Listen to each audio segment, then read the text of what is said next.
All right, I think I got all my buttons straight. How did your Earth Hour go tonight? Weather seems relatively quiet tonight on Planet E, at least from where I stand. This is Ian Punnett with a face for radio and a voice for print. Fortunately, no massive flooding to report like last week, and whatever damage has been done this spring thus far is being cleaned up as we speak. But as I look out my window here in the upper Midwest, I am reminded of how much more snow there still is on the ground in places, and how much melting will still be happening along with the usual spring rains. Because we've already had all of this flooding, and we haven't even had the spring rains yet. What will that mean for so many people downriver? Meanwhile, there is massive solar cycle activity, and we'll get to more of that coming up in crypto news. Also, teenagers are actually human children possessed by alien reptile brains. How to kill a man using some black cloth, a human bone, some thread, and a toad. Plus, the latest on our investigation into the D.B. Cooper mystery, and more about tonight's guest, Private Eye Vito Colucci, coming up next on Coast to Coast AM. This is Ian Punnett. Coming up next hour, inside the private eyes of a PI. It's kind of the theme for tonight's show, actually, is our guest, our first guest, Galen Cook, coming up a little bit later on this hour, also does a little private investigation of his own. He is an attorney looking into the D.B. Cooper case. We'll talk about new developments this week on that story with him coming up a little bit later on this hour. But next hour, inside the private eyes of a PI, Vito Colucci, very entertaining writer. He's worked on a lot of high-profile cases, and he has some unique perspectives as to what happened in those cases.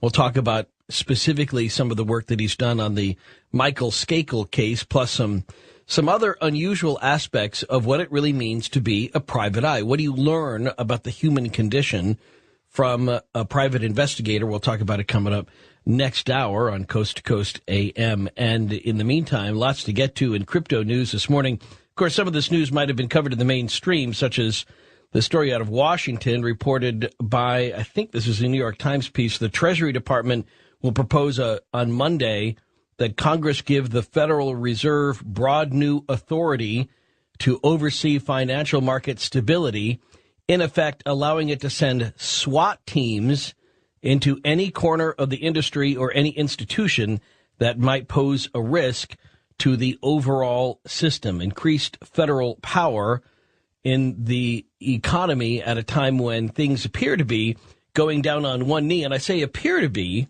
because I heard an interesting theory from a friend, and I keep thinking about this. Somebody he knew who knew a lot about the economy, knows a lot about the economy, said that maybe there's a chance that we are purposefully allowing the dollar to depreciate as a way of depowering China, that so much of China's economy is based on the American dollar, that by holding our success back, we hold their success back too. Don't know. One global way of looking at it anyway. Maybe that's worthy of a show coming up sometime soon on Coast to Coast AM. Barely 3 months after forecasters announced the beginning of the new solar cycle 24, old solar cycle 23 has returned.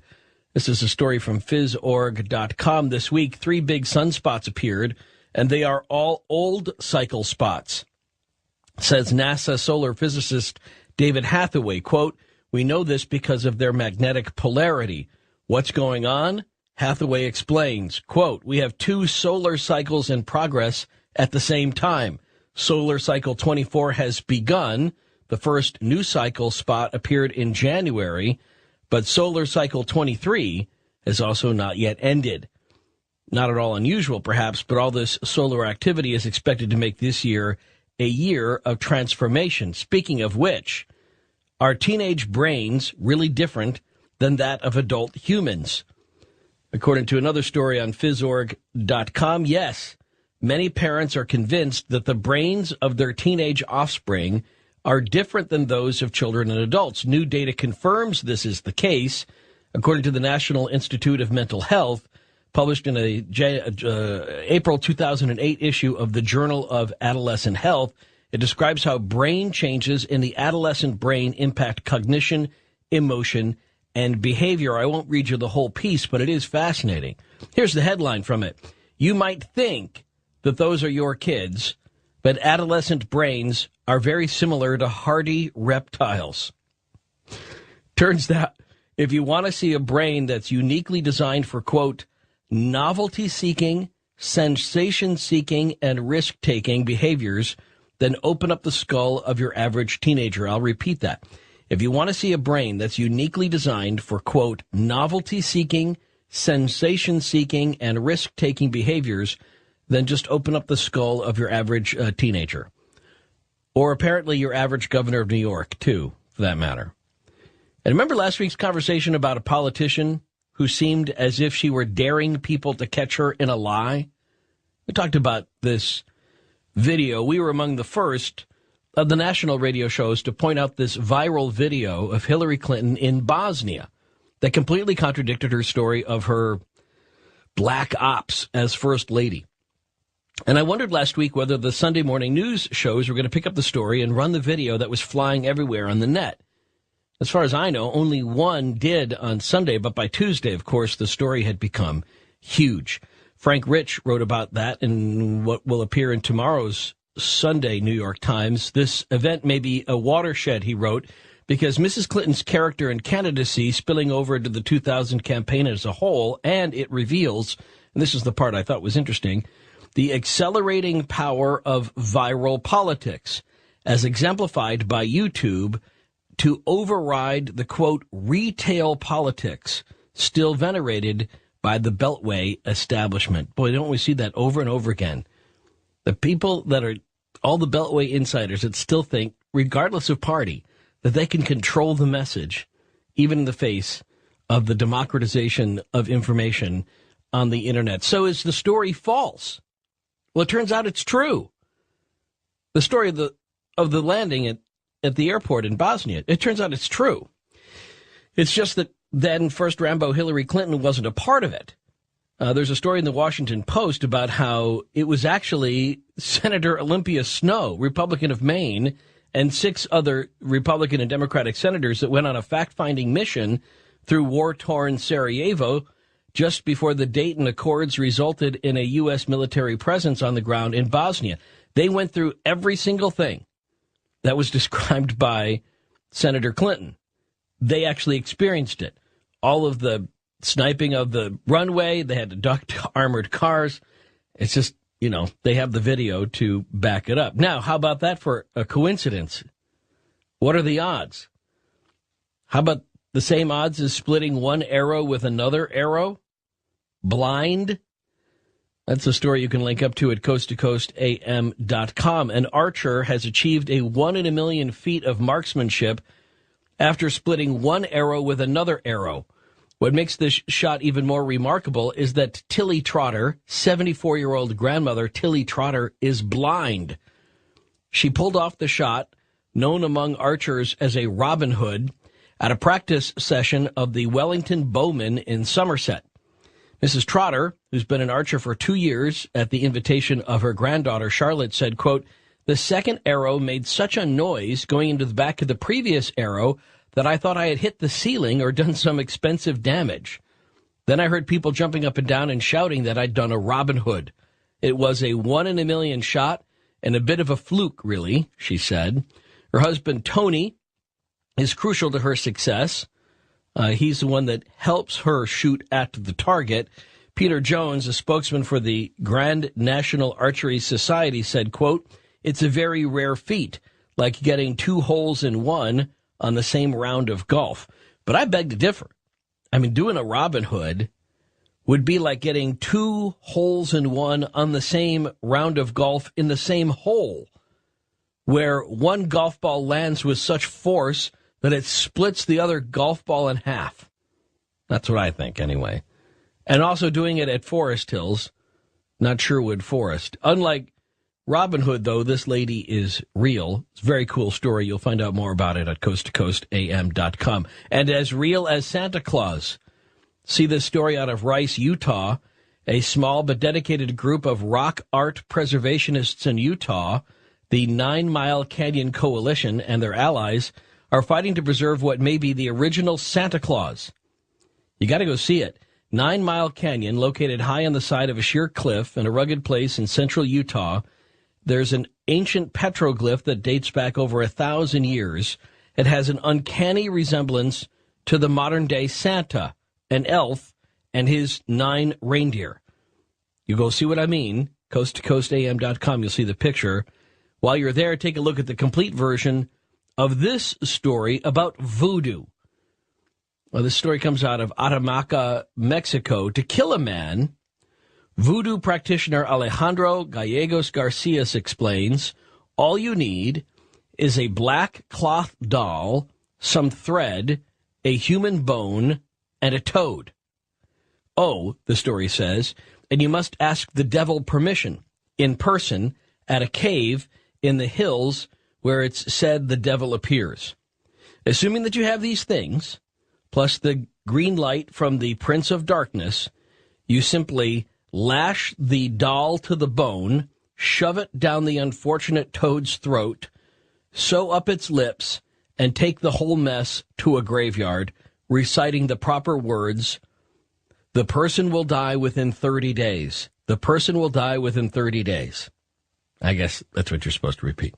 Anyway, that according to Mr. Gallegos, who promises the person will die within 30 days.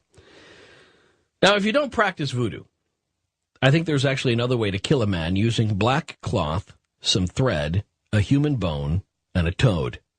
And here's how you do it.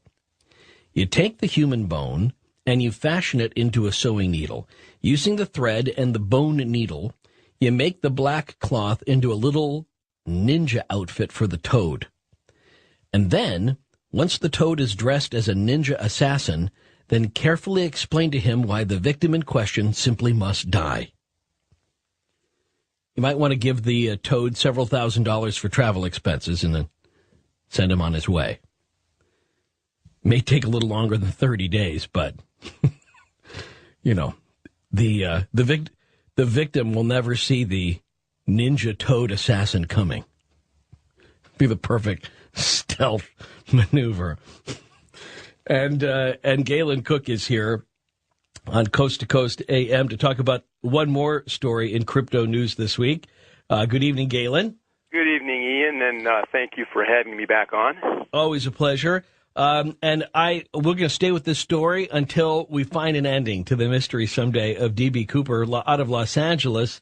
A couple of news stories I'm going to quote from to get us started. Earlier this week, quote, a tattered parachute found in a rugged region of northwest Washington state may yield clues to the fate of the robber behind a daring high-altitude hijacking 37 years ago, according to reports on Wednesday. The Seattle PI reported that a parachute found on rural land was being examined to see if it belonged to D.B. Cooper, who left from Northwest Airlines jet in 1971 after collecting $200,000 in ransom. FBI investigators have for years said D.B. Cooper most likely did not survive the jump from 10,000 feet, but the hijacker's body has never been found. The recently discovered parachute is believed to be similar to the one Cooper used and was dug up by a man plowing land at his property in Clark County, according to FBI agent Larry Carr. If D.B. Cooper had pulled his chute not long after that jump, he would have landed in that area, Larry Carr said. Is this D.B. Cooper's parachute? We don't know yet. I'm going to read another news report on this, too. If it is Cooper's parachute, that will solve one mystery, where he apparently landed, but it will raise another, Larry Carr said. In 1980, a family on a picnic found $5,880 of Cooper's money in a bag on a Columbia River beach near Vancouver. Some investigators believed it might have been washed down to the river by the Washougal River, but if Cooper landed near Amboy and stashed the money bag there, there's no way it could have naturally reached the river. If this is D.B. Cooper's parachute, the money could not have arrived at its discovery location by natural means, Larry Carr said. That whole theory is out the window. How does that sound to you? You've been investigating the story. Did they get all the facts right? Pretty much. There's even a third one, and that is how many chutes did Cooper take out of the back of that 727? I've got a little bit of conflicting information, Ian. I was told by a reliable source at the FBI that Cooper jumped out with two chutes, an NB either 6 or an NB 8 military-style back chute, right, plus the reserve chute that had the X marked on it. Now, I went back and looked at some old records. These are 25 years old. And what I found, and I just found this tonight actually, is that 3 chutes were left on the 727 when it landed in Reno. So the hijacker could only have taken 1 chute out, and that would have been that military chute. So there's some conflicting information there. I've always assumed that Cooper jumped out with 2 chutes. Right. But now I'm finding that he left 3 behind, and the reason he did that was because he didn't have the D-rings that were needed to connect that backpack to the front pack. The front pack being the reserve chute, the backpack being the main chute. So that's another mystery that I'd like to see cleared up. All right. Now, what about this? Because I remember you were very clear about this, and I thought it was very interesting. You were offering a possibility that the money that was found in the river might have come from the money that D.B. Cooper jammed in his pockets before he jumped out of the plane. Well, let's make an assumption, and that assumption being that the parachute that was found in this location in southwest Washington near Amboy and Ariel, let's make the assumption that that is D.B. Cooper's chute. From what I've heard from my sources is that it looked like a military-style chute. It was white, very soiled, and apparently it had either been somewhat dug into the ground or had been covered up by leaves and that kind of a thing to hide it. So we have to make that assumption that that is Cooper's chute. We don't know yet, and the FBI is going to probably move a little slow on that. But if that's true, then the money found on the banks of the Columbia River it's a baffling clue because that doesn't make any sense. And let me explain a little bit further. No, wait, let me jump in and say, can't the FBI, the FBI has, in fact, confirmed that the money that was found along the river was money that came from the hijacking, right? I mean, we know for sure that was money that was marked money for D.B. Cooper. Exactly correct. That was right. Cooper's money. So we know that for sure. So now go ahead. I'm sorry. Okay. So, yeah, you're right, Ian. Now, if the parachute turns out to be Cooper's, and I have every reason to believe that it's going to be Cooper's, I wrote these distances down. So your audience can understand it a little more clearly. The money was found on February the 10th, 1980, and it was found on a small little bank along the Columbia River called Tina's Bar near the old Fazio farmhouse, which is located 8 miles northwest of Vancouver, Washington. Now, on March the 3rd, 2008, that was just less than a month ago, this parachute was found by 2 young boys on their father's farmlands near Amboy, Washington. And I don't know exactly the location, but I can narrow it down pretty much from what I've heard. It's between Bald Mountain and Green Mountain, and between the towns of Ariel and Amboy, and it is farming land. And so if you draw a line down to Vancouver, it's exactly 25 miles northeast of Vancouver. Now, if you draw another line from where the probable location of the parachute is to where the money was found, that's a distance of 20 miles. The problem is where the money was found is further south of where the parachute was found, meaning that Cooper landed 20 miles from where the money was found. Now, that doesn't make any sense. Now, there's a couple other theories. One was that the money was lifted by rains or something, and it was deposited in one of the rivers that flow into the Columbia. The first theory was that it might have reached the Columbia River by way of the Lewis River, which is a tributary in that area where the parachute was found. The problem with that theory, the reason it won't work, is because the Lewis River drains into the Columbia about 10 miles downriver of where the money was found. So there's no way the Lewis River could have deposited the money. All right, then we can dispense with that theory, but hang on, let's get the other ones. And I'm going to shoot the phone numbers out, too, just because it's always been helpful to keep the conversation going with Galen about D.B. Cooper. And we'll find out whether there aren't some things, too, that we could use the help of a private investigator on, as we have a guest coming up next hour who's going to follow this theme tonight. Inside the private eyes of a PI, Vito Colucci coming up next hour. And we'll continue with how could the money be found where it was if the parachute was found where it was earlier this week. Next on Coast to Coast AM, this is Ian Punnett. Ed, we're giving you the numbers here just in case you want to join in the conversation we're having about D.B. Cooper. And, yeah, it's a story arc we're following. Yep, I'm cracking the file open again because it feels like we're getting closer and closer, and I just don't want to give up on it.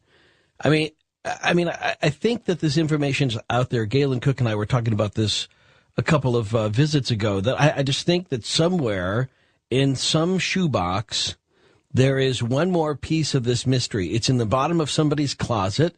It will explain everything. It will be the linchpin to this investigation, or it will come in the form of something like this: a parachute, long since forgotten about, discovered in a farmer's field by a couple of boys. So far, by the way, boys have been the key part to this whole investigation. Maybe we should have boys fan out across America to find D.B. Cooper's clues, because it was a boy who found the water found the money along the river back in 1980, and then now two boys with this parachute. So what does it all mean when we start putting it together?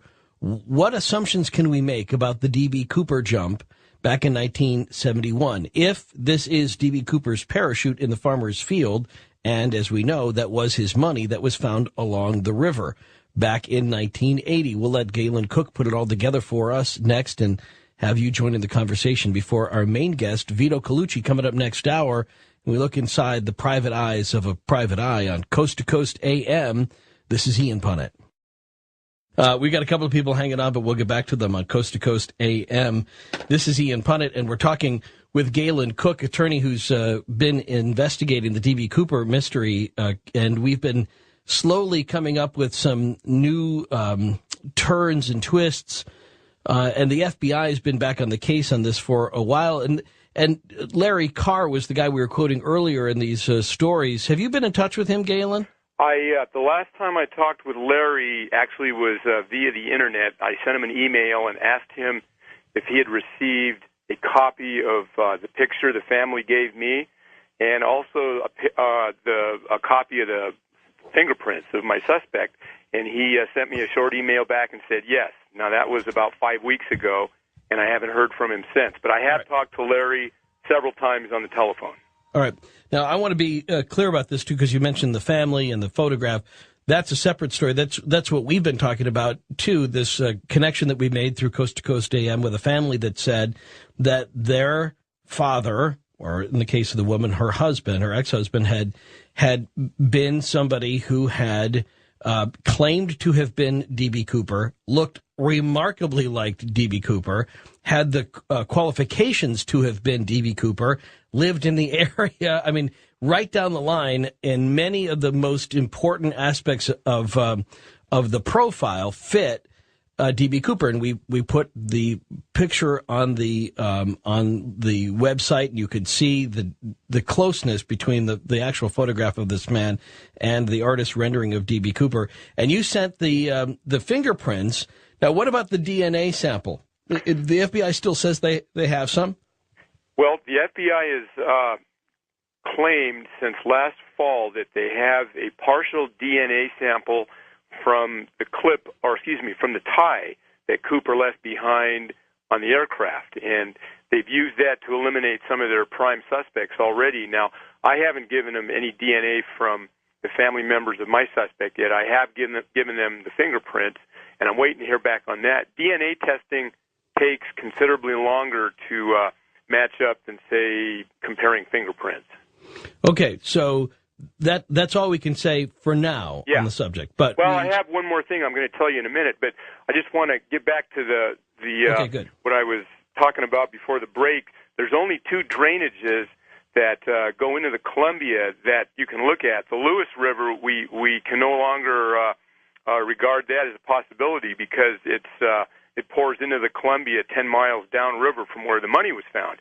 The other river is the Washougal, which is about 20 miles upriver where it meets the Columbia, but there's nowhere on the map I can find where any of those tributaries reach into the area where the parachute is. So really, if you want to look at it from a standpoint of pure logic, there's no way by natural means that money of D.B. Cooper's could have reached where it did in the Columbia River from the site of where it looks like D.B. Cooper landed with his parachute. There's 20 miles of space between those two clues.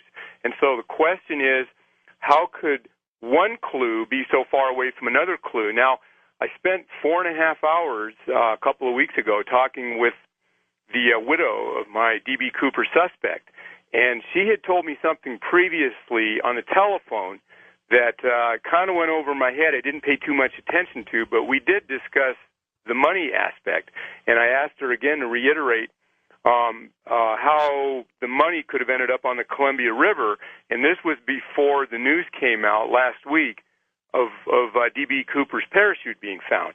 And the widow told me, she said, well, it was planted. And the first time I heard that, when I talked with her on the phone, I didn't regard that as a very good answer because I figured D.B. Cooper probably landed with his parachute somewhere not far from where the money was found on the river. That was the logic I was using, and I think others were looking at that area too. But when they found the parachute and they went out to the media last week and said they found it in the original search area, all of a sudden that changes the whole scope of this investigation. So did D.B. Cooper plant the money somewhere outside of the drop zone of where he landed? That's the question, and maybe next hour when you talk with your professional investigator, you can ask him that question, why someone would plant money that far away and expect it to be found, and it was found 9 years later.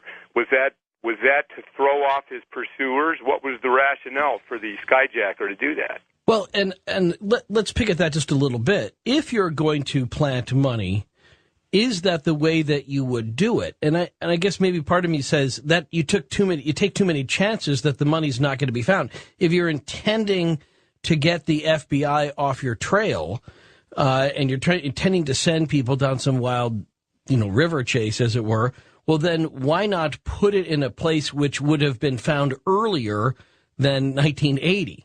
Yeah, it's an excellent question, and somewhere where it would be found much easier, too. Where It was found was in a remote area. It's actually kind of wildlife refuge area. I've been there many times, and this little kid who was 8 years old, he was with his parents getting ready for a barbecue along the beach, and he just happened to be digging a fire pit, and an inch or inch and a half down on the silt, that's where the money was found. Now, that's not a place you'd plant money, but my guess is it would never have been planted there. It was more likely deposited there during a high water episode on the river. That money had probably been in the water for some time. So if it was planted, it would have probably been planted closer to either Vancouver or Portland, upriver about 6 or 7 miles. Now I want to go back a little bit and just throw something else in the mix on this before we start picking up the phones. And thank you everybody for being patient. We're talking with the D.B. Cooper investigator, Galen Cook. On our suspect, on this guy that has come up since we started this conversation, we have a solid DNA sample of him, correct? According to the FBI, and you have one of the suspect. No, of our guy. I have access to one. There's 3 sons involved in this, and any of the 3 sons or all 3 of them said they would be willing to submit to DNA. But I don't think we're there yet because I haven't even heard back from the FBI regarding the fingerprint. That would be my question, though, is if you've got a DNA sample and a really good suspect, what is the FBI waiting for Isn't that why they said we have DNA to test it against? You're asking a really good question, Ian. In fact, I got a question that probably the answer before that. The FBI has come out a couple times now and said they want the public's help in solving this crime. Right. And the first time they came out several months ago, Larry Carr went on the television and the radio and the newspaper, and they kind of reopened this case when they had a suspect back in October, this guy Kenny Christensen, and they later ruled him out. Now, the FBI is asking the public's help again, and they're looking for an expert on identifying this parachute, and they want to do it forensically or through scientific analysis. But I was on the phone 2 days ago with a gentleman in Seattle who actually packed the parachute that D.B. Cooper used to jump out of the plane with. The guy's name is Earl Cossey, and he owned the parachute and jump school in Seattle from which all of the parachutes that were obtained by the FBI and brought to the plane that night, they all came from Earl Cossey's jump school. I got on the phone, talked with Mr. Cossey, and I asked him if he would be able to identify the parachute, and he said in a minute. And the reason why is because not only did he pack that NB-8 or that NB-6 military chute, he also assembled it, the rigging, the harnesses, the whole thing. And he said that he could identify his own work. Apparently these guys leave their signature of some kind, how they construct these parachutes. He said he could examine it and probably tell the FBI within minutes whether or not that chute came from Mr. Cossey's jump school or if, in fact, it was the exact chute that D.B. Cooper used. Because we know right. now that D.B. Cooper used one of those parachutes. Right. So the FBI, they want to turn to forensic analysis, which could take months and months and months, but Mr. Cossey has not received a phone call from the FBI, and he said if the FBI calls him, he'll go down there in a minute. But he said they have not called him, and he doesn't understand it. The FBI could call the guy who packed the parachute and know more immediately. The FBI could test the DNA sample that we could get and know more immediately. The FBI could look at the fingerprint that you sent them and know more immediately. And the FBI could do more with the photograph that we sent them with the eyewitnesses, and they haven't done that either, as far as you know. It makes you wonder if the FBI really wants to solve the D.B. Cooper case, I swear that's really, you really have to wonder. Well, let's go ahead and get a couple of thoughts on this east of the Rockies. Bill is hanging on, Coast to Coast AM. Bill, you're talking with Galen Cook. Hey, Galen, listen, Mark Furman is telling Fox News tonight that this Cossey gentleman that you just talked about has seen the parachute and authenticating it, but refused to tell Mark Furman and Fox whether or not that was the D.B. Cooper parachute. He just said he wanted to wait a couple of days before he talked to Furman. So you might want to circle back and speak with Mr. Cossey. Well, I talked with Mr. Cossey on Thursday. We had a telephone interview, and I have no reason to believe that Mr. Cossey would have misinformed me. He said he has not seen the chute as of Thursday and not heard from the FBI, and he told me he could identify his own chute upon visual examination. Now, could Mark Furman be saying that Mr. Cossey has seen the parachute on television, not in person? I don't know that level of detail. All I can tell you is that he is reporting that he has seen it. He went to him for an interview, and all of a sudden, Cossey wouldn't talk to Furman, that he said he would talk to him in a couple of days. He'd been told not to talk to Furman by the FBI. My question is, back to resources, how much resources have been put in looking at this guy from Florida, and can you tell us about what his career was? The suspect that you have, can you tell us about what his career was and what his personality was like? No, you said Florida. My suspect is never in Florida. He wasn't a Florida guy. It's okay. Because our guy is actually much closer to the Northwest and upper Midwest. Go ahead. Does your caller does he want me to expound a little bit on my suspect? Yeah, let's give 60 seconds on that, if you would. Okay. My suspect's a career military man. He ran away from home at age 16, joined the Air Force, spent about 7 years in the Air Force. This was in 1946, starting date. Then he became a Marine for 10 years. Then he joined the U.S. Army in 1964, and he, in fact, was a paratrooper with the U.S. Army. He had a long and lengthy career in the U.S. Armed Services. And in 1971, he was an ROTC instructor at a college campus in Utah, and he was married several times. He's got 3 sons. He told each of his sons at different times that he was D.B. Cooper. He also left behind a widow, and he told her that he was D.B. Cooper. Now, I talked with one of his best friends, who actually is a private investigator. How about that? One of the suspect's best friends, who is a private investigator in Salt Lake City, and we had a nice chat on the phone here just a week ago, and he said that the suspect never told him directly he was D.B. Cooper, but he always alluded to it in a third-person kind of narrative. And I asked this guy, I said, why would he do that? And he said because he didn't trust many people. He would only trust blood. And so he answered. It was a very interesting conversation, but he said that my suspect was basically kind of a loner. He was very skilled, very sharp guy, and you could call him a master criminal if you want, but the FBI wasn't able to get him, and if that turns out to be his shoot, it creates a lot more problems for the FBI, and it looks like D.B. Cooper had a successful jump that night and got away with the money. Yeah, and there are more things even than what you've listed that bring the two stories together, but time prevents us from going into all of them. Let's go ahead and get Kathy in Massachusetts on Coast to Coast AM for Galen Cook. Go ahead, Kathy. Oh, good morning, gentlemen.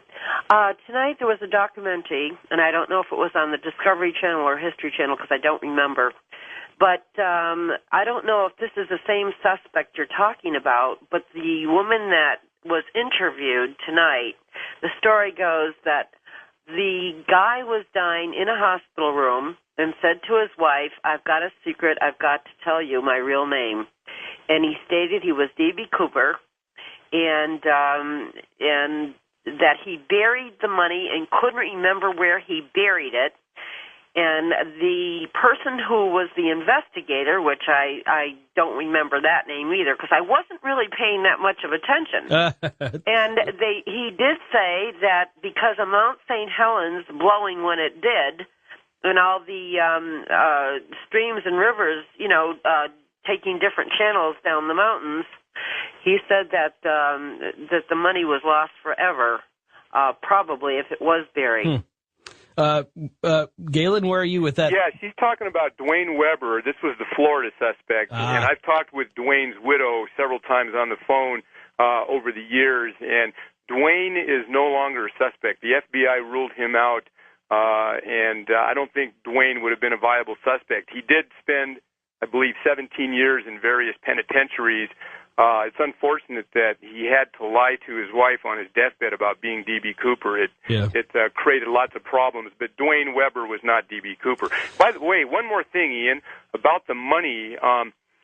The money that was found on the Columbia River is the only money that has ever been found in this D.B. Cooper case. There's still another $195,000 in 20s out there, and the FBI really put this thing out on the media not long after the incident, hoping someone would come up with some of these $20 bills, but not one 20 has ever been found in circulation. Well, now, that would explain one thing, or two things, actually. One is the money that the family of this suspect that we've been talking about, who says they saw a little bit left in one of the briefcases, but not being spent. And the other being the motivation that we originally spoke of, then that this suspect that we refer to tonight had mob debts. He had gambling debts to pay off. He did. And that's a very interesting way of laundering that money out of circulation. But we tell you what, Galen, we still got about a half dozen people that want to chime in with a quick comment or a question for you. Can you give us an extra 15 or so? Sure, and I'd like to get the take on it on this whole episode from your upcoming guest, too. Okay, good. We look forward to it. We'll bring you up together then. Vito Colucci coming up next hour, Inside the Private Eyes of a PI. We will get Vito's perspective on this. But first, man, this is why I love this show. Some great tips last hour, by the way. Several people calling in while we were talking with Galen Cook, an attorney turned investigator in the D.B. Cooper case. He's trying to crack it and figuring that the FBI would probably really want to help him. But right now, We don't seem to be getting much cooperation from the FBI. We'll ask Vito Colucci about that a little bit later on this hour. He's the author of Inside the Private Eyes of a PI. One of America's top private detectives gives a behind-the-scenes look into high-profile cases and others.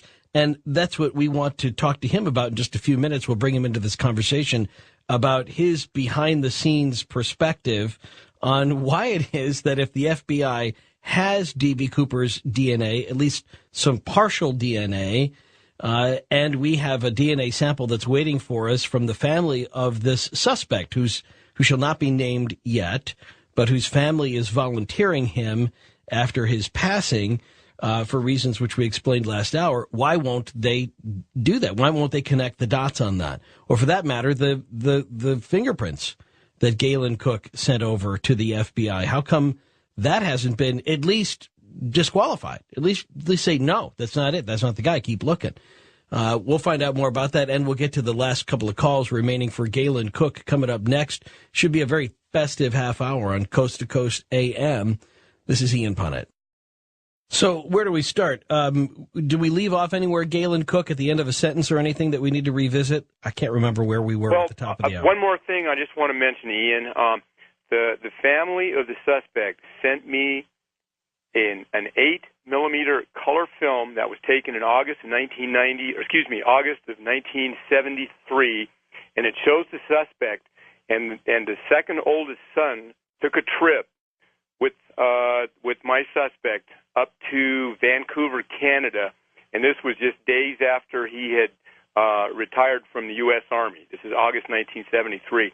He sent the 8mm clip on DVD. I examined it, and there were some really great moving shots of the suspect, and I went and had them edited down, and in fact, I think Coast to Coast AM probably has that file. I sent them a couple days ago, so I don't know if you plan on putting them up on the web, but they actually show my suspect on an 8mm film that's been converted over to DVD.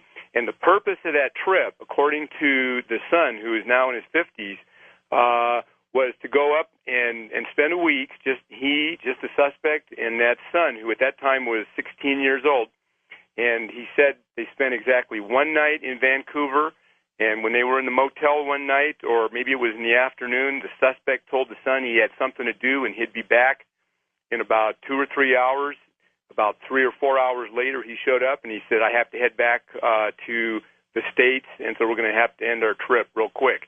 And the son took the 8mm movie camera with him, and they did do a little sightseeing just for a few hours, and that was caught on the tape. And so what I did was I had it edited down, and there's about a 10-second clip of that suspect. Now, what they did in Vancouver, we're not really sure. However, he did go to a safe deposit box up there, and he had a key with him. And I've had that confirmed by all three sons and by the widow. So there was something up there in Vancouver or one of the neighboring areas around Vancouver, Canada. That's in British Columbia, and he had to get to a safe deposit box. So that adds a little more mystery to my suspect, too. Sure does. And we did link that video, and I meant to mention it earlier. It's at coasttocoastam.com, and you can see in a couple of different formats just that video. Now, this is not video from him in the year of 1971, but it's 1973, and I think you can already even still see similarities there in what we're talking about. All right, so let's go to Chris in New York on Coast to Coast AM for Galen Cook before we get to our guest Vito Colucci in just a minute. Hey, Chris. Hey, guys. I just got a quick two-part question. Go ahead. The $5,000 that was found, that was immediately turned in? Yes. Okay, because I was going to say, for instance, if I had found like a few $100s in the woods, I probably wouldn't turn it in. So if the money had made it into circulation otherwise, like I spent it at stores or something, what are the odds that the FBI would pick it up and recognize that it was the money that D.B. Cooper took? Well, that money that was found along the river was in a deteriorated state. Now, those packets of $20 bills were $2,000 per packet, and they were rubber banded. And that's another interesting clue, and I'm glad you brought this up, Chris. The way those packets of money were found was very unusual. They were laying on top of each other, and one of them, the rubber band had already broken. But how could 3 packets of $20 bills, each containing $2,000, end up on the riverbank buried side by side? If they had flown out of the airplane the night of that jump, that money would never have landed next to each other. It had been blown all over the place. But these 3 packets were laying right on top of each other, but they were independently rubber banded. And so, Ian, you can ask Vito what his take on that is. It's a very baffling clue, and it probably lends a little more credence to the fact that money was purposely planted. All right, well, you can ask him that, because I'm going to bring you two up together in just a few minutes, but I know Chris had a follow-up question. Chris? Oh, well, that was my follow-up question. That was your follow-up. Okay, yeah. Fair enough. Just want to make sure we got it in there. Thank you so much. And Wes is in San Diego on Coast to Coast AM for Galen Cook. Wes? Yes, good morning, gentlemen.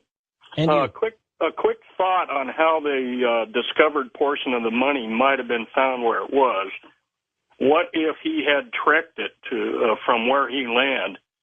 If, in fact, that Amboy location is the location, and 20 miles to the Columbia, if he had a watercraft or somebody to rendezvous with a watercraft.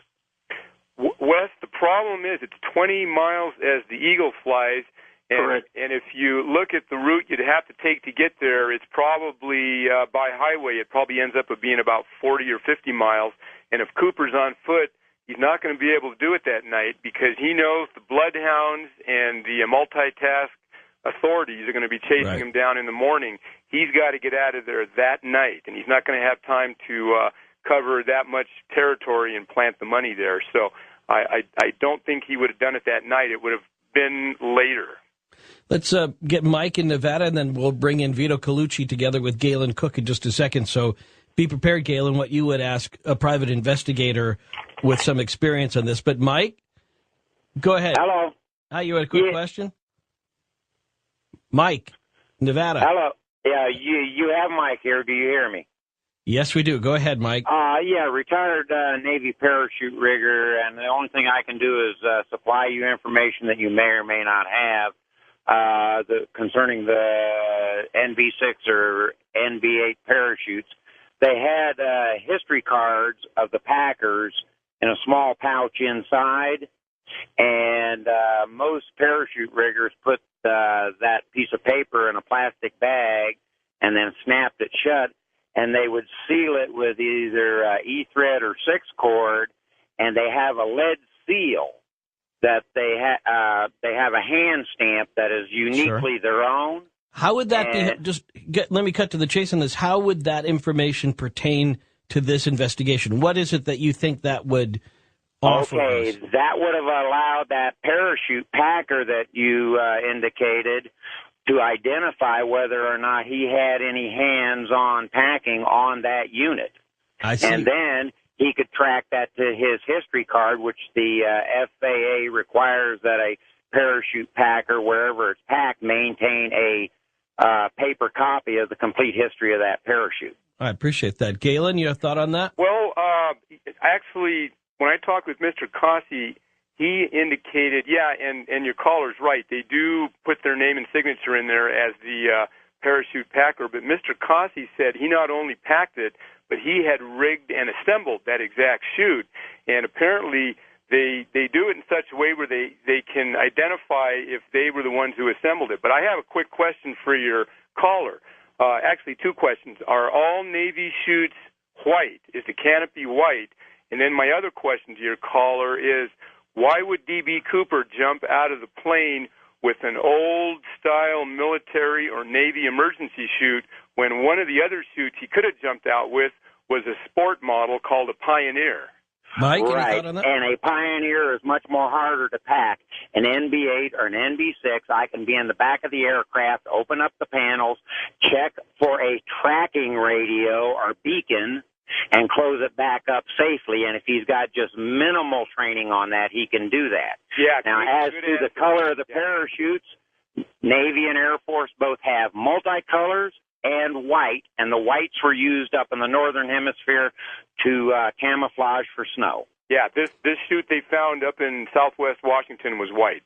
Very good. Thank you, Mike. And Galen, I want to introduce you to Vito Colucci, who is the author of a book we'll be talking about throughout the rest of the night, Inside the Private Eyes of a PI, one of America's top private detectives. Written a very entertaining book, a bunch of many different stories. Some of you have heard, some of them you haven't heard about, but either way, Vito will give you the behind-the-scenes look of those investigations a little bit later on. But Vito, thank you so much for your patience. Oh, thank you. It's been very interesting just listening to you guys. You too, Galen. Well, thank you very much, Vito, and I'm anxious to hear your interview and also maybe get a little bit of response from a question or two that I have for you. Yeah, go ahead. This is really interesting because we were talking about, first of all, a lot of experience, Vito, for you dealing with the FBI as a private investigator. Yes, well, both as a police officer, too, because as a police officer, I worked undercover organized crime where I wore a wire, infiltrated some organized crime in regards to dealings by a couple of my bosses on the police department. So I've dealt with the FBI, especially the Connecticut FBI, for many years. And one thing I like to bring up, because I think you had a question before about, well, why isn't the FBI doing more? Why aren't they doing this quicker? Why aren't they looking into this? If I could take a minute or two to kind of give you an idea and an answer on that. Yeah, because it seems like that's their public posture to say, bring us this information. And when they did earlier with the case from the Kenny Christensen case from Minnesota, the FBI was all over that. They were get it out. They sort of spat out the info, said, no, that's not it. Bring on the next guy. So here we're bringing on the next person, and they don't seem to be moving too fast on that. Well, here's what I've learned about the FBI, and I deal with them a lot. I've worked with them most recently on the George Smith case, the honeymooner on the Royal Caribbean, trip when he was on his honeymoon. The FBI will prioritize things, okay? They're out there. They're doing the terrorist stuff on a daily basis. They're doing everything else. So a lot of times it may seem, and what the general public doesn't understand is, well, gee, we brought them this a couple of months ago. We haven't heard back from them. And it's not a type of thing where they're just putting it on a shelf. They're just trying to do what they feel a lot of times is more important cases going on. And, there's only so much manpower to go around. I even know what police departments, when I've talked to heads of detective bureaus and everything else, and they've said to me point blank, Vito, that tip you gave us 2 months ago, we started to look into it, but then we got waylaid on some talk about some terrorist thing, or we had to go check on this and check on that. So people need to realize what goes on here, that there's a priority. Now, this case is very interesting, and truthfully, this is the first day when I went on your website, on Coast to Coast website, that I got into it a little bit, and I'll have to start preparing myself because I've done over 400 shows, and I know it's going to wind up being a topic on a lot of the shows. Someone will throw at you in the future, right? Right, but that's how it works. I hope I answered that properly. It's the priority of what's important going on in the state and the country at that time. And they'll put things on the back burner for a while, which a lot of times the public will say, I don't understand it. I never heard anything more about blank, blank, blank. Right. Galen, you had another question? It's a good answer you gave, Vito. And I've talked with a number of the agents, and they're pretty straight-up guys. I've enjoyed the conversations, but here, just in the last couple of weeks, they've really been coming out in different forums in the media saying that they want to elicit assistance from the public. And after I talked with Mr. Cossey, who packed that exact chute, I couldn't understand why they didn't go right to him and say, hey, look, can you come down and look at this chute? But they're asking for help from one side, but then they don't get it when it's available. So it's a little confusing, but I think I get it. Right. It is. But, I even see that sometimes on police departments. Somebody will say to me, Vito, on that murder case, I gave some information to the police that they should see Joe Smith about this and talk to him. He has some information. And I talked to Joe, and oh, my God, nobody in 2 weeks has contacted him. So, there's reasonings for that. It's not that they take the name Joe Smith and just put it into a dead file. It's just something that they get around it a certain way, and they have to do it in the proper timing.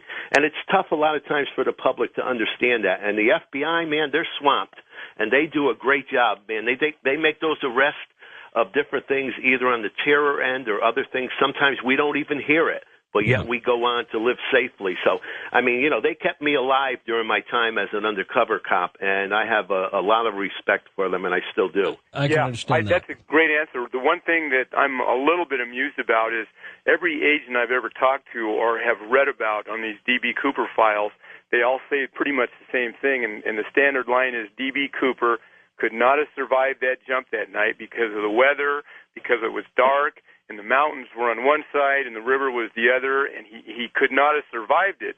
But if they found, in fact, D.B. Cooper's chute, which is in a deployed state, it can only mean pretty much one thing if they don't find any bones or a harness next to the chute, and that is that D.B. Cooper got away that night, and, of course, that kind of ruins the FBI's pet theory. Well, you know what I think on that, for having over 30 years of combined police and private detective work.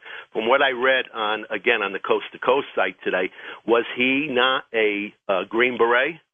Actually, it's misstated. He was a paratrooper in the U.S. Army, but I found out he was not actually a Green Beret, but he probably was in Special Forces of some kind. Okay. Right. Well, Special Forces unit. When you start hearing that, then anything's possible. See, as an investigator that delves into everything like I do, when I hear something like that, then I more or less think, okay, this guy is good. He's not your normal guy. The suspect that we have in mind. So you have to throw out that other thing before of, well, you know, who could survive this? Who could do this? When you're dealing with certain people, then you have to throw that other logic out, and you can't have tunnel vision. You have to keep your mind open to any possibility, especially when you know that individual's background. Hey, Galen, is there one woman we're still trying to find, or have you located everybody? Thank you for bringing that up, Ian. Tina Mucklow, who was the flight attendant on flight number 305 that night, who spent the most time with D.B. Cooper and has also been the most elusive of the crew, I finally got in touch with one of her first cousins, and I sent a picture of my suspect to that person. They wanted to do it that way, and they're going to get the picture to Tina. So I would say in the next couple of weeks, there's a good chance I'll hear back from Tina. Okay, great. Now, you've obviously done a lot of work on this D.B. Cooper story, but here you've got Vito Colucci. If you had a process question for him, sure. Anything else that you think, well, we've got him here, we could pick his brain for, and then we'll move on to him. Yeah, let me just ask him this one question. The way I've approached this is to look and examine at the evidence that you have, the material evidence, and the clues that are left behind. Now, the first clue came in 1980 when this 8-year-old kid found the money on the banks of the Columbia River. Then there was a lull for about 27 years with no further clues. A lot of people came out and said, yeah, I'm D.B. Cooper, or I was married to D.B. Cooper, or he's my third cousin, but none of that turned out. Now, just less than a month ago, another clue surfaced, and that was the parachute. Now, Vito, my question is, the parachute was found 20 miles away from where the money was found 27 years earlier. And I wondered, as an investigator, what kinds of things are you going to start looking for to try to reconcile these two baffling clues that really don't point to each other and say, yeah, these two clues work together? All right, I'll tell you what, I'm going to ask Vito to hang on for his answer. Galen, you'll be listening on the radio. I'll be tuned in. Okay, and then Thank in a couple of weeks, when you get more, either when we hear back from Flight Attendant Tina Mucklow or the FBI gets in touch with you about the fingerprints or request for DNA, let us know at any time. And, of course, you can go right now to coasttocoastam.com and look at that video that we've posted. It's of a film that was taken a couple of years after the D.B. Cooper jump. But it's right about the time when the son's reported dad, or in this case our suspect, would have to occasionally go up to Canada with a key to a safety deposit box. Just something to add into the mix. And then we'll get back to the answer to the question posed to our main guest, Vito Colucci, next, inside the private eyes of a PI on Coast to Coast AM. This is Ian Punnett. We're going to go inside the private eyes of a PI. We'll talk about some pretty well-known cases and some that you don't know so well, but ones that Vito Colucci did. He investigated people for both celebrity clients and for missing people that you'll never hear about. But for tonight, when you'll know the inside story, the behind-the-scenes look at many of these high-profile cases and what it's like to be a private investigator. Next, we'll start with that conversation that we just left off about D.B. Cooper. How would Vito Colucci, as a PI, reconcile the money found along the Columbia River in 1980 with the parachute found 20 miles or so away in a farmer's field just last week? On Coast to Coast AM, this is Ian Punnett. Well, Vito Colucci, I already enjoyed you as a guest already, and you were just there helping out a past guest. So thank you so much for your contribution. Looking forward to the rest of the show with just the two of us. Thank you very much. We've already mentioned, just kind of by way of conversation, a few details of your life. A former Connecticut police officer, then private investigator. How long had you remained a cop? I was a police officer for 10 years in Stamford, Connecticut. And then I went on for now the last, I think it's a total of 21, 22 years, I've been a private detective. And this meant that you were a private detective, that you were a police officer in your hometown, correct? Yes, I'm born and raised here in Stamford, Connecticut, and I still reside here. All right, so what was that like sometimes when you were having to pull over people that you went to high school with or from the hood? It's funny you said that. I got put on the narcotics squad. I got on the police department right at 21, as soon as I turned 21. And time I was like 22, 23, I was already on the narcotics squad. And one of the biggest raids we had done at that time was raiding this house of these drug dealers. Wound up being a guy and a girl that just a few years before that I was in high school with, one of them being our class president. And went on to, unfortunately, a life of crime, they did. And it's a funny situation, but I remember the guy looking at me that night and just shrugging his shoulders and saying, hey, you got to do what you got to do, right? And I go, yeah, that's it. You got to do what you got to do is right. Well, and so as a private investigator, we'll pick more at some of those cases that you write about in the book, and maybe some that you don't, too. Enjoyed it quite a bit. You're a very colorful writer. Seen you on television before. You'll see Vito Colucci frequently on television panel discussions about crime, about cases that are in the news, and we'll talk more about that. But let's go back to the D.B. Cooper case, because it's a simple question, but if you were investigating it, how would you begin to reconcile money found in a riverbank in 1980 and then a parachute found some 20 miles away? What would you do as an investigator to try to connect those dots or not? Okay, well, if I was hired on this case, the first thing I would probably want to do is be in that area. And what I mean by that is I want to know the lay of the land. I want to know what it was like in 1980 compared to a few years before that, a few years after that. So you want to be able to get a feel for that territory over there, okay? But you know what Galen's doing that is so great, and why I feel he's going to really do very well on this case, is he's teachable. And when I spoke at the PI convention in Las Vegas a couple years ago, and I taught a lot of the younger guys that you have to remain teachable. You don't get an attitude, well, I know it all, you can't tell me anything about this case. What Galen's doing before, even with your call-in person, he's asking them questions. He's asking me questions. That's how you solve a case. You delve into the more eyes and ears working a case, the better. Not necessarily just working, that you can go to and ask them those questions, and like I said, that 20-mile, it sounds like a lot. That's not a big territory where one thing is found and something else is. I would want to know everything about that area. I would want to know family trees if I can get them. If we have a possible suspect, I want to know every reason and everything out there, as well as picking the brains of other people. And that's what Galen's doing, and that's why I think he's doing a great job. And so, all right, so we're going to pick the brains of people.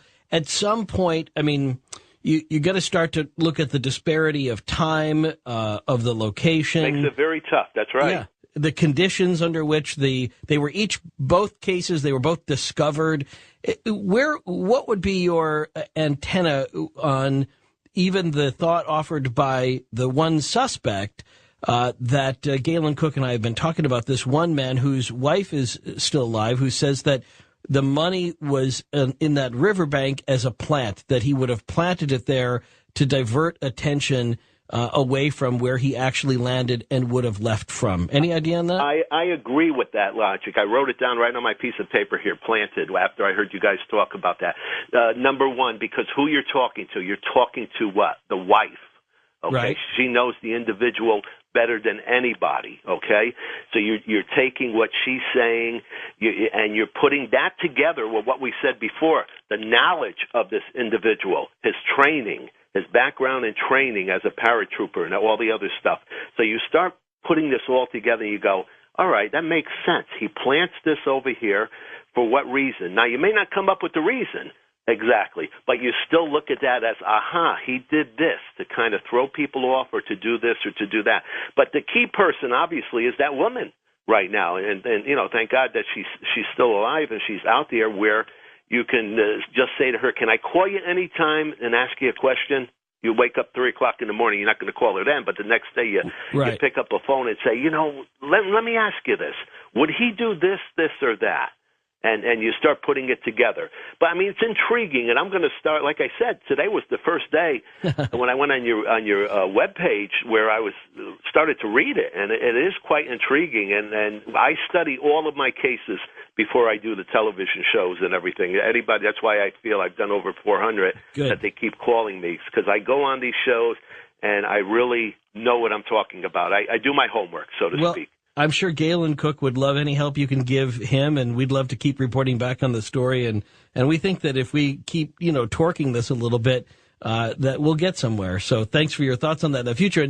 And then I guess that sort of brings us to just sort of the investigative technique in general, because, and we all have sort of a TV image of private eyes, and I'm interested in private eye. I think being a private eye sounds really cool. Yeah. But I mean, like, how much of a case like this, when you decide to look into it, and you've looked into other cases where you've been brought in by celebrity lawyer Mickey Sherman or other cases, are there times when you look at a case like this and you just think, well, the trail is too dead. There's nothing that a private investigator can ever really find out. At this point, the police have looked at it a million times. The FBI has looked at it a million times. There's nothing left for me.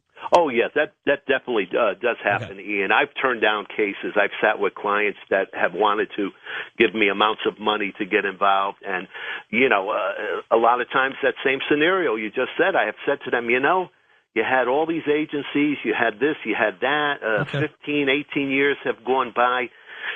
Save your money. Now, on the other hand, I've jumped into some of them that intrigued me.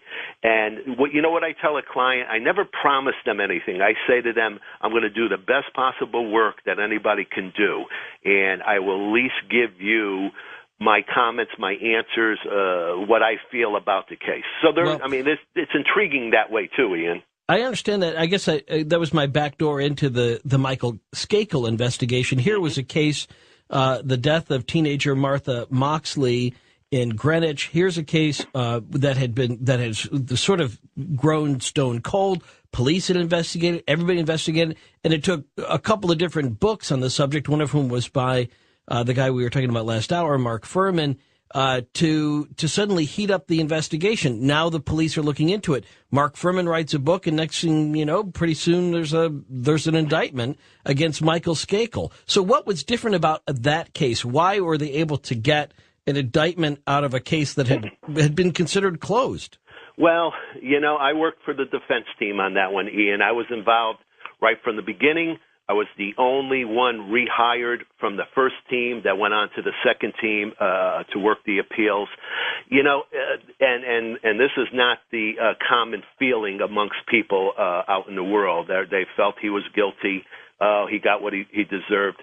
I talk about in the book when you're a cop or a PI, you get that one case in your life that something goes wrong where you feel that, oh, my God, it should have went a different way.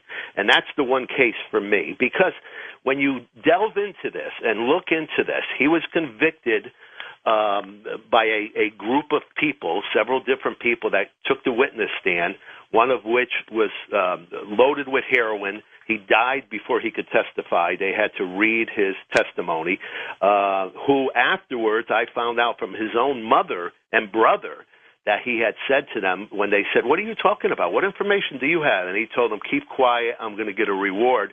So, I mean, there was a lot of different people of that nature that was brought forward, and it wasn't even a lot. It was a handful of people. It was an old case. Somebody had to pay for this. Okay, it was an old case that lingered on, and believe me, I'm a law and justice type of guy. I put away a lot of murderers and different things, and I've worked many cases even as a PI. But this case did not go the proper way. Trust me, the wrong man is in jail on this. And there's many people that feel that way. But, it is what it is. We have a great justice system. They looked into it. They don't agree with me on that. And, the jury found him guilty. They looked over at him, and I remember the first day of the trial, I looked over at the jury, and I saw some disgusting looks on some of the people's faces as they looked at Michael Skakel sitting there, and then looked over at Mrs. Moxley, who's a great woman, a very nice woman who I got to talk to during the trial. And it was kind of like, let's put this to rest. Let's end this whole thing. So, I mean, that's my opinion on that case. A lot of people in the public would not agree with me, but I can't help that. I've sat with that man right in the office where I'm sitting right here. He sat a few feet away. I'm not easily fooled. I asked him the hard questions, and I really, to this day, still believe in him. And I understand that, and that's totally fair. I read your chapter on Michael Skakel, and I did have trouble sort of reconciling the fact that there had been comments that were made and seemed like, I mean, I knew somebody from Greenwich who knew them both as teenagers, knew both the Michael Skakel and knew the victim.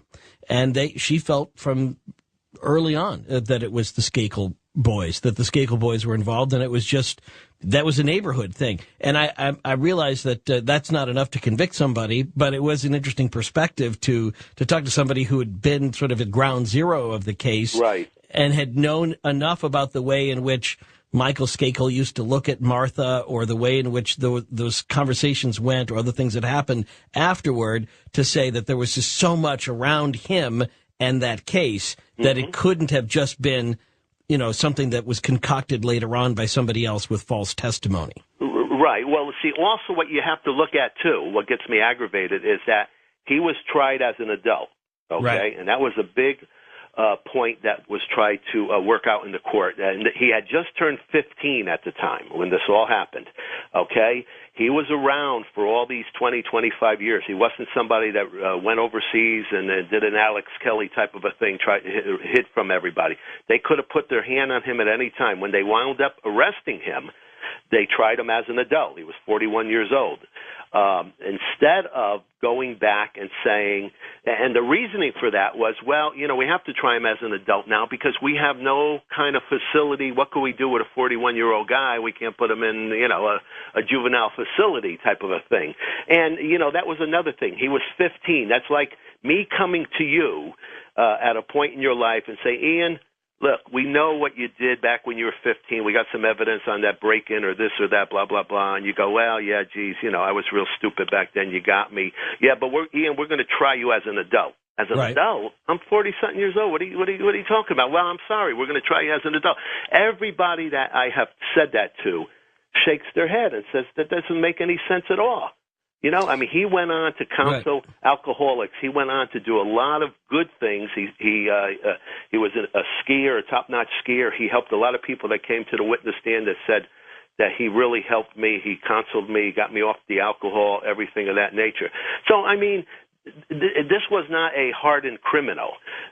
This was somebody that I feel, when the bottom line came, it should have been done as a juvenile. Those laws should have went in effect, and we argued that, and it just didn't work out.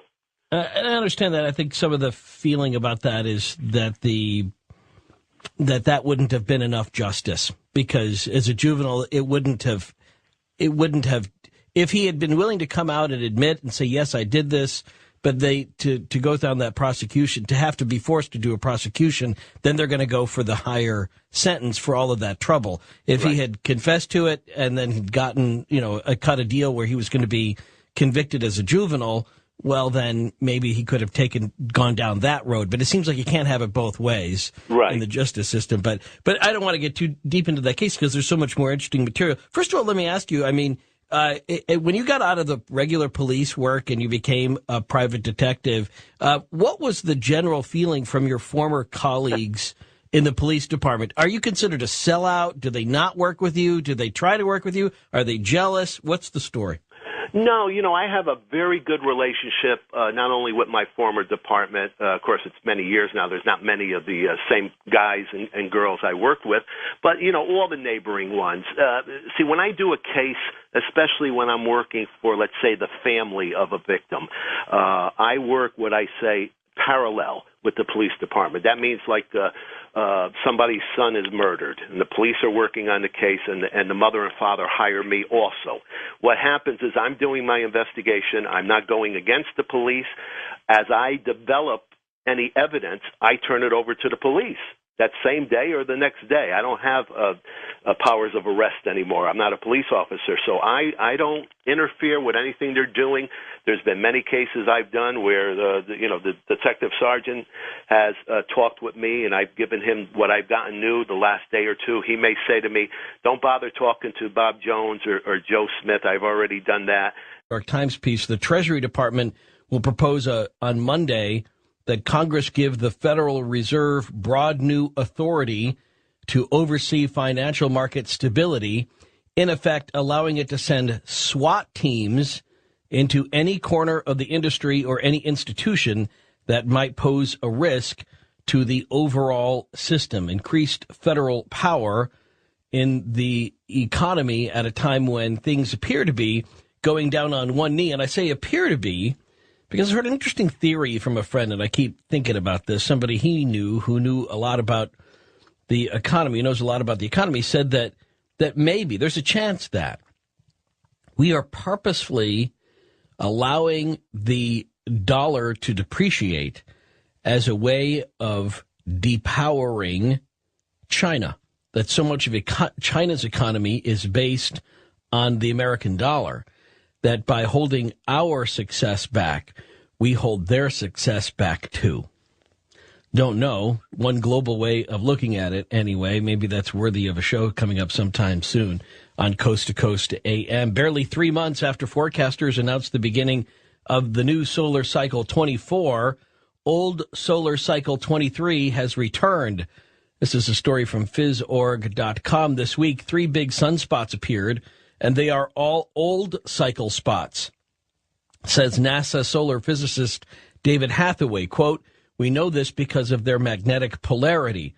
What's going on?" Hathaway explains, quote, "We have 2 solar cycles in progress at the same time. Solar cycle 24 has begun. The first new cycle spot appeared in January, but solar cycle 23 has also not yet ended." Not at all unusual, perhaps, but all this solar activity is expected to make this year a year of transformation. Speaking of which, are teenage brains really different than that of adult humans? According to another story on phys.org.com, yes, many parents are convinced that the brains of their teenage offspring are different than those of children and adults. New data confirms this is the case. According to the National Institute of Mental Health, published in a April 2008 issue of the Journal of Adolescent Health, it describes how brain changes in the adolescent brain impact. Just before the Dayton Accords resulted in a U.S. military presence on the ground in Bosnia, they went through every single thing that was described by Senator Clinton. They actually experienced it. All of the sniping of the runway, they had to duck armored cars. It's just, they have the video to back it up. Now, how about that for a coincidence? What are the odds? How about the same odds as splitting one arrow with another arrow? Blind? That's a story you can link up to at coasttocoastam.com. An archer has achieved a 1 in a million feat of marksmanship after splitting one arrow with another arrow. What makes this shot even more remarkable is that Tilly Trotter, 74-year-old grandmother Tilly Trotter, is blind. She pulled off the shot, known among archers as a Robin Hood, at a practice session of the Wellington Bowmen in Somerset. Mrs. Trotter, who's been an archer for 2 years at the invitation of her granddaughter Charlotte, said, quote, "The second arrow made such a noise going into the back of the previous arrow that I thought I had hit the ceiling or done some expensive damage. Then I heard people jumping up and down and shouting that I'd done a Robin Hood. It was a 1 in a million shot and a bit of a fluke, really," she said. Her husband, Tony, is crucial to her success. He's the one that helps her shoot at the target. Peter Jones, a spokesman for the Grand National Archery Society, said, quote, "It's a very rare feat, like getting 2 holes in 1 on the same round of golf." But I beg to differ. I mean, doing a Robin Hood would be like getting 2 holes in 1 on the same round of golf in the same hole, where one golf ball lands with such force that it splits the other golf ball in half. That's what I think, anyway. And also doing it at Forest Hills, not Sherwood Forest. Unlike Robin Hood, though, this lady is real. It's a very cool story. You'll find out more about it at coasttocoastam.com. And as real as Santa Claus. See this story out of Rice, Utah. A small but dedicated group of rock art preservationists in Utah, the 9 Mile Canyon Coalition and their allies, are fighting to preserve what may be the original Santa Claus. You got to go see it. 9 Mile Canyon, located high on the side of a sheer cliff in a rugged place in cognition, emotion, and behavior. I won't read you the whole piece, but it is fascinating. Here's the headline from it. You might think that those are your kids, but adolescent brains are very similar to hardy reptiles. Turns out, if you want to see a brain that's uniquely designed for, quote, novelty-seeking, sensation-seeking, and risk-taking behaviors, then open up the skull of your average teenager. I'll repeat that. If you want to see a brain that's uniquely designed for, quote, novelty-seeking, sensation-seeking, and risk-taking behaviors, then just open up the skull of your average teenager. Or apparently your average governor of New York, too, for that matter. And remember last week's conversation about a politician who seemed as if she were daring people to catch her in a lie? We talked about this video. We were among the first of the national radio shows to point out this viral video of Hillary Clinton in Bosnia that completely contradicted her story of her black ops as First Lady. And I wondered last week whether the Sunday morning news shows were going to pick up the story and run the video that was flying everywhere on the net. As far as I know, only one did on Sunday, but by Tuesday, of course, the story had become huge.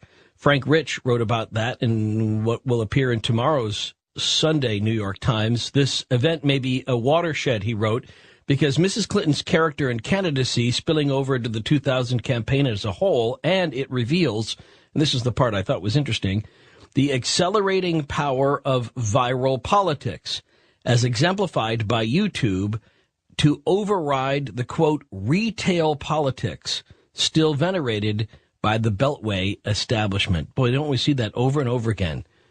The people that are all the Beltway insiders that still think, regardless of party, that they can control the message, even in the face of the democratization of information on the Internet. So is the story false?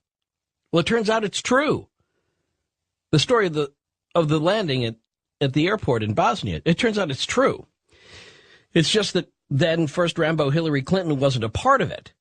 There's a story in the Washington Post about how it was actually Senator Olympia Snowe, Republican of Maine, and 6 other Republican and Democratic senators that went on a fact-finding mission through war-torn Sarajevo, central Utah. There's an ancient petroglyph that dates back over 1,000 years. It has an uncanny resemblance to the modern-day Santa, an elf, and his 9 reindeer. You go see what I mean, coasttocoastam.com. You'll see the picture. While you're there, take a look at the complete version of this story about voodoo. Well, this story comes out of Atamaca, Mexico. To kill a man, voodoo practitioner Alejandro Gallegos Garcias explains, all you need is a black cloth doll, some thread, a human bone, and a toad. Oh, the story says, and you must ask the devil permission in person at a cave in the hills where it's said the devil appears. Assuming that you have these things, plus the green light from the Prince of Darkness, you simply lash the doll to the bone, shove it down the unfortunate toad's throat, sew up its lips, and take the whole mess to a graveyard, reciting the proper words. The person will die within 30 days. The person will die within 30 days. I guess that's what you're supposed to repeat. Anyway, that according to Mr. Gallegos, who promises the person will die within 30 days. Now, if you don't practice voodoo, I think there's actually another way to kill a man using black cloth, some thread, a human bone, and a toad. And here's how you do it. You take the human bone and you fashion it into a sewing needle. Using the thread and the bone needle, you make the black cloth into a little ninja outfit for the toad. And then, once the toad is dressed as a ninja assassin, then carefully explain to him why the victim in question simply must die. You might want to give the toad several $1,000s for travel expenses and then send him on his way. May take a little longer than 30 days, but, you know, the victim will never see the ninja toad assassin coming. Be the perfect stealth maneuver. And Galen Cook is here on Coast to Coast AM to talk about one more story in crypto news this week. Good evening, Galen. Good evening, Ian, and thank you for having me back on. Always a pleasure. All right, I think I got all my buttons straight. How did your Earth Hour go tonight? Weather seems relatively quiet tonight on Planet E, at least from where I stand. This is Ian Punnett with a face for radio and a voice for print. Fortunately, no massive flooding to report like last week, and whatever damage has been done this spring thus far is being cleaned up as we speak. But as I look out my window here in the upper Midwest, I am reminded of how much more snow there still is on the ground in places, and how much melting will still be happening along with the usual spring rains. Because we've already had all of this flooding, and we haven't even had the spring rains yet. What will that mean for so many people downriver? Meanwhile, there is massive solar cycle activity, and we'll get to more of that coming up in crypto news. Also, teenagers are actually human children possessed by alien reptile brains. How to kill a man using some black cloth, a human bone, some thread, and a toad. Plus, the latest on our investigation into the D.B. Cooper mystery, and more about tonight's guest, Private Eye Vito Colucci, coming up next on Coast to Coast AM. This is Ian Punnett. Coming up next hour, inside the private eyes of a PI. It's kind of the theme for tonight's show, actually, is our guest, our first guest, Galen Cook, coming up a little bit later on this hour, also does a little private investigation of his own. He is an attorney looking into the D.B. Cooper case. We'll talk about new developments this week on that story with him coming up a little bit later on this hour. But next hour, inside the private eyes of a PI, Vito Colucci, very entertaining writer. He's worked on a lot of high-profile cases, and he has some unique perspectives as to what happened in those cases. We'll talk about specifically some of the work that he's done on the Michael Skakel case, plus some other unusual aspects of what it really means to be a private eye. What do you learn about the human condition from a private investigator? We'll talk about it coming up next hour on Coast to Coast AM. And in the meantime, lots to get to in crypto news this morning. Of course, some of this news might have been covered in the mainstream, such as the story out of Washington reported by, I think this is in New York.